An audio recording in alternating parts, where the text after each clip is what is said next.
Kanka not yükledin mi oyunu? Yükledim kanka. Kanka Robux atayım. Da karakter yap. Olur kanka, bu karakter çok kötü. Gizem kisisi, gece kisisine eski Robux attı. Kanka güzel olmuş muyum? JK güzel olmuşsun. Bir gruba girek mi?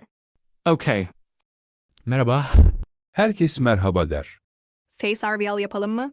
Herkes olur der ama Gizem hariç. Ben gece 17. yaşındayım, bu ben.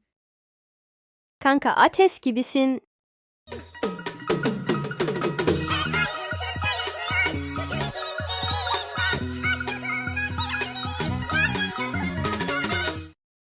Ben Gizem 18. yaşındayım, bu ben.